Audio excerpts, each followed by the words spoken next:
for watching this series of talks, during which we have taken you through the steps that an employer should follow when undertaking a redundancy process. This final talk is intended to be a reminder and a summary of the information we have provided in each talk. If you are in doubt as to any of these stages of the process, we suggest that you revisit that particular talk or contact us for further information. In Talk 1, we confirm that there is a legal definition of a redundancy situation. It covers 3 scenarios: 1, business closure; 2, workplace closure; and 3, reduced requirements for work of a particular kind. Any eventual dismissals which are due to circumstances which do not fall within this legal definition will not be for the reason of redundancy. They could, of course, be potentially fair for other reasons, but if they are labelled as redundancy dismissals, they are not going to be fair. We recommended that you take specific advice from us if you are unsure whether your scenario falls within this legal definition. We also confirmed that if you are likely to result in the need to make 20 employees or more redundancy, that you are facing a collective redundancy situation and special rules apply. Collective redundancies are complex and are therefore outside the scope of these talks, but we are happy to provide you with additional information on this process if required. Talk 1 also highlighted the importance of considering alternatives to redundancy. We advise that you consider this at the outset, but also revisit this at each and every stage of the process. This is part of approaching any proposal to make redundancy dismissals with an open mind. Talk 2 provided you with an overview of the process that you must follow before confirming a redundancy. We explained the importance of following the procedure and the consequences of failing to do this. If you need a reminder as to that process, we invite you to revisit Talk 2. In Talk 3, we confirmed the meaning of the word pool and recommended how you go about identifying a pool of those at risk of redundancy. We discussed the tribunal's approach to deciding whether or not a particular pool is fair.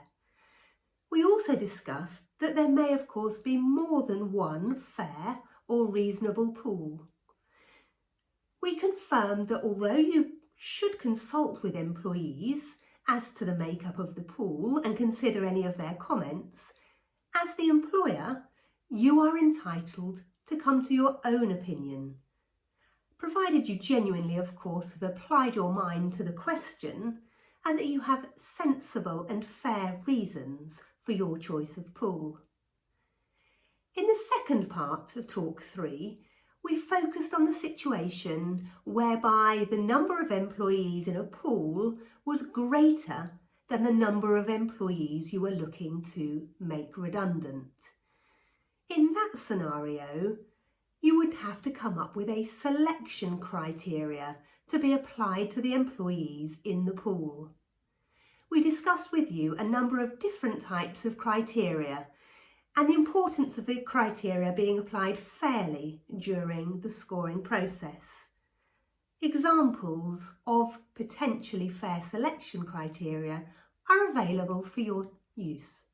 In Talk 4, we provided detail on the consultation period, giving guidance on questions such as how long should the consultation period last for, or who should we consult with?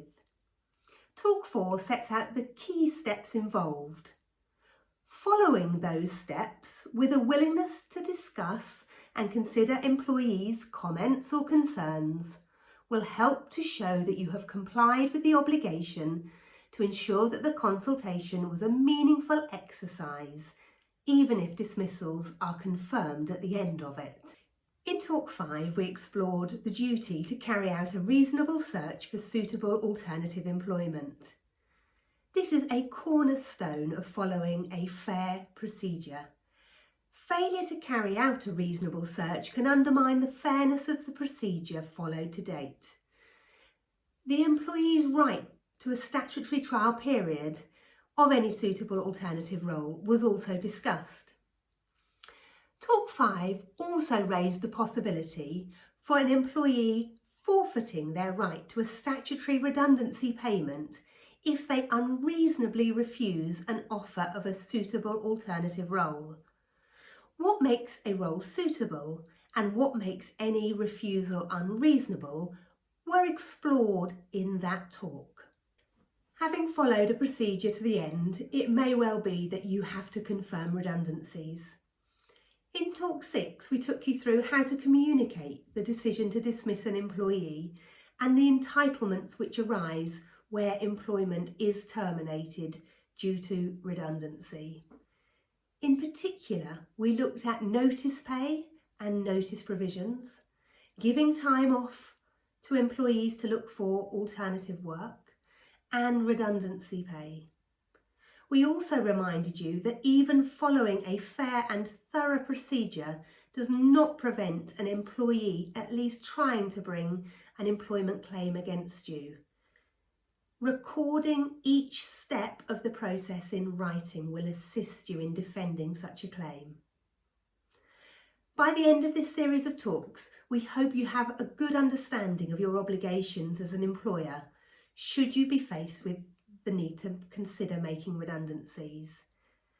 However, despite these talks and the resources available on our website and downloadable from the links provided, it is inevitable that you will have individual questions relating to your workplace.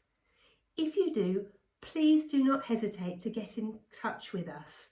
Our team are here waiting to help you with your individual questions and your specific queries.